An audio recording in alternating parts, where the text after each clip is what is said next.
What's good, y'all? We back with another video, man. How y'all doing, man? Hope y'all doing great today, man. Today we got terrifying people in history the FBI don't want you to forget about. I'm finna see who on this list. Might be a couple of people who ring a bell, you know what I'm saying? Finna see who all on the list, man. Yeah. Terrifying, and some of them are still on the run. Let's dive right into Still part on the 4 run. of the top 10 terrifying people in history the FBI want you to forget about. Which person on this series so far do you think is the most terrifying? Let me know. Starting off this list in our number 10 spot, we have the Alphabet. There are a lot of scary people on this list today, but some of the scariest people out there are the ones we know have committed horrific crimes, but have yet to be identified. Yes, we are talking cold cases, unsolved crimes right now, and we are talking one of the worst. The Alphabet killings are a series of unsolved crimes named because of how each victim had their first initial that matched their last. So like their first name and their last name started with the same letter. They know the crimes are linked, or at least have reason to suspect they are, because of a similar MO that includes how the life was taken and where the remains were placed afterwards. They were all taken in a similar area around a similar time.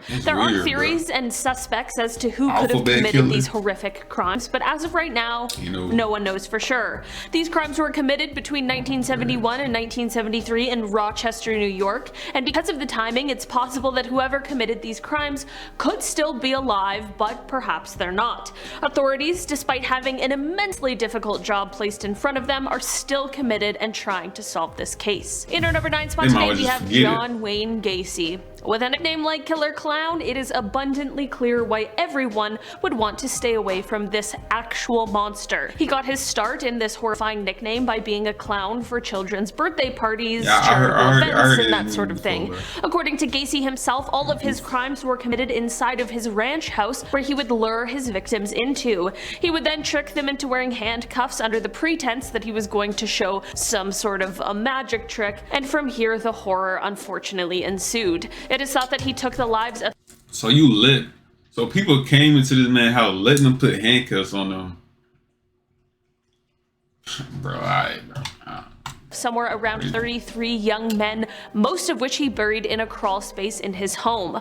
On the evening of December 11th, 1978, Gacy took the life of his last victim, Robert Peist. Gacy lured the young man in when he went into the pharmacy that he worked at, and while talking with the store owner, loudly declared so that Robert could hear that he often hired teenagers for his firm at a starting rate of $5 per hour, which was double what Robert was getting at the pharmacy. In hopes of getting a new good job, Robert ended up inquiring further after his shift at the pharmacy was over. When Robert's mother filed a missing persons report, the pharmacy owner was able to explain that Gacy was likely the person he went to speak to about a job, and when the police looked into Gacy's background, all the pieces were there, just waiting to be put together. Subsequent investigation, questioning, and searches led police to gather all of the evidence they needed to arrest and charge him, and his conviction for 33 killings was, at the time, the most by one individual in the United States legal history. He was sentenced to death on March 13th, 1980, and on May 10th, 1994, he was executed by lethal injection. And I'm not gonna lie, I think that's something we can all be grateful for. In our number 8 spot today, we have Delphine LaLaurie. So Delphine was New Orleans socialite who was an evil person behind closed doors. It is said that in public, Delphine was polite and appeared as if she cared for those who were enslaved in her home, which is the most ridiculous sentence I've ever said, but that's what the accounts of people who lived in this time said. Delphine's social standing remained until, on April 10th, 1834, authorities responded to a fire at her Royal Street mansion. When they arrived and went inside, no one was prepared for the horrors they were about to see, as they discovered bound slaves in her attic who had clear signs of violent behavior over a very long period of time. Following this, her house was swarmed by an outraged group of New Orleans citizens, but somehow Delphine was able to escape with her family to France. While the angry group destroyed her entire home, Delphine never faced any punishments for her crimes, which is one of the most frustrating endings to this horrible, awful story. In our number 7 spot today, we have Lester Eubanks. If you're a fan of unsolved mysteries, you might be familiar with this story.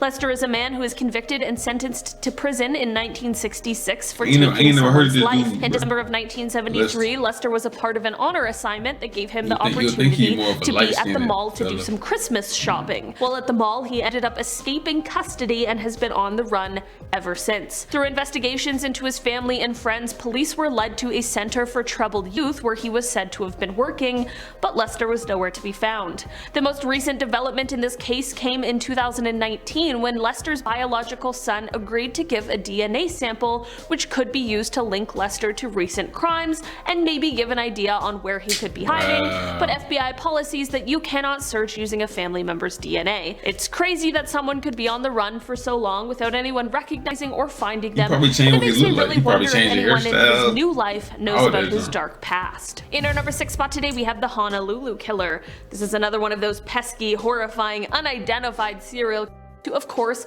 was active in and around Honolulu, Hawaii. These crimes took place in 1985 and 1986, and throughout those years it is said that whoever is responsible for these crimes took the lives of at least 5 women.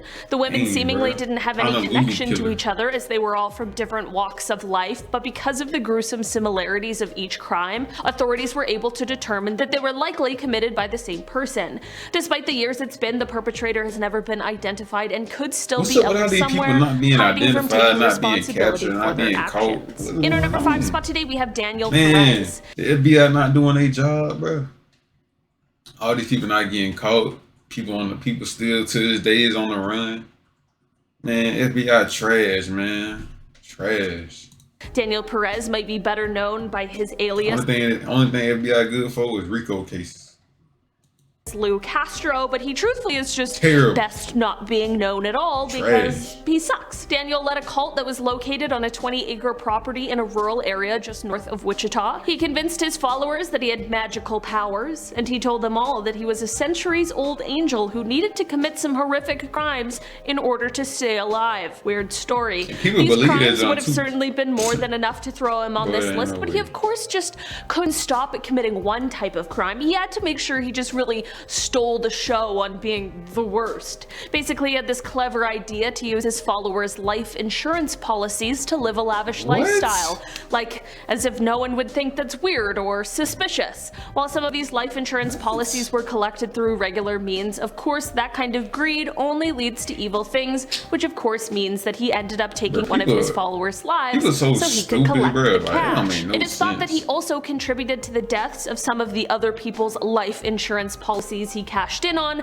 but unfortunately there was never any evidence that would be able to substantiate that claim. Despite this, however, on April 21st, 2010, authorities were able to arrest Daniel and he was charged with 28 felonies. In February of 2015, he was convicted on all counts and received a sentence of 80 years in jail. In our number 4 spot today, we have the I-70. This is the name of what is believed to be an unidentified serial who is known to have taken the lives of 6 store clerks in the Midwest in the spring of 1992. The reason he is referred to as the I-70 killer is because most of the stores were just a few miles off of Interstate 70. While most of his victims were women, there was one man, but it is believed that he may have been expecting a female employee. The killings were clearly the main objective of his crimes as well, considering the fact that at each scene there was only a small amount of cash that was taken. Aside from these initial 6 crimes, it is thought that he also might be responsible for the deaths of 3 more store clerks in Texas in 1993 and 1994, as well as 1 more in Indiana in 2001. This story has been featured on episodes of Unsolved Mysteries, America's Most Wanted, and Dark Minds, but despite this, whoever is responsible has never been identified. In our number 3 spot today, we have Ted Kaczynski. Ted Kaczynski is most often referred to as the Unabomber due to the atrocious crimes that he committed. He was known as being quite bright from a young age, and it is believed that he had an IQ of about 167. He was accepted into Harvard at the age of just 16, and he went on to receive a PhD. At 25, things were still looking bright for the guy as he had landed himself a job as an assistant professor at the University of California, Berkeley, but 2 years later he resigned from that position and his life took quite a drastic and dark turn. In 1971, it is said that Ted moved to a remote cabin in Montana that had no electricity or running water. From 1971 until 1977, Ted learned to live a hermit, off-the-grid style life while learning different survival skills,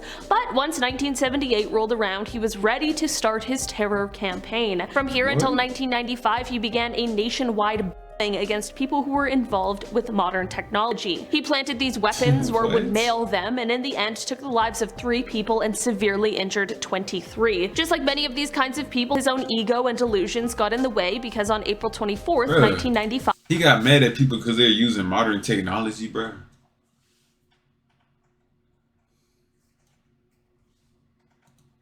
he sent an anonymous handwritten letter that was addressed to the police via the New York Times. His own brother ended up recognizing his handwriting, however, and that's the tip that he gave to the FBI. Ted was captured, tried, and sentenced to life in prison with no possibility of parole. In our number 2 spot today, we have Dorothea Puente. You know the saying, don't judge a book by its cover? Well, this is certainly a case of that. If you took one glance at Dorothea and knew nothing about her, you'd probably assume she was someone's kind grandma who also had some cookies and a glass of milk waiting around, but that could not be any further from the actual truth. She was actually a serial killer, and she decided to prey upon some of the most vulnerable people in our communities, people who were seeking help and assistance. Dorothea operated a large rooming house that was set in a large Victorian home in Sacramento, California. The residents who would often stay there were people who struggled with different substances such as alcohol, people who had been in mental hospitals, and the elderly. All of these people were receiving social security checks, and if they suddenly vanished, she figured no one would ask. In 1982, they did begin to vanish, but of course, their social security checks were continually being cashed.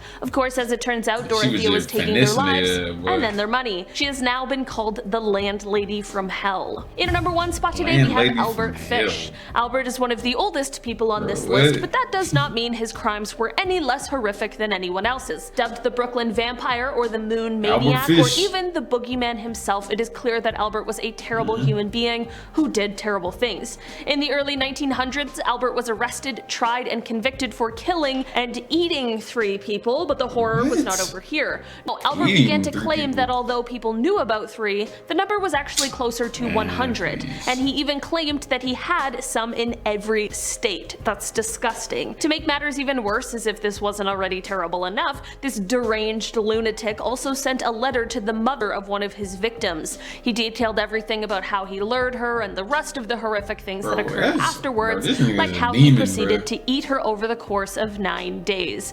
Yeah, this is another person that I'm not sad at all that they don't exist anymore. It's perfectly fine by me. Alright guys, that has been our list for today. Thanks so much for checking it out. Man, it's all crazy, bro.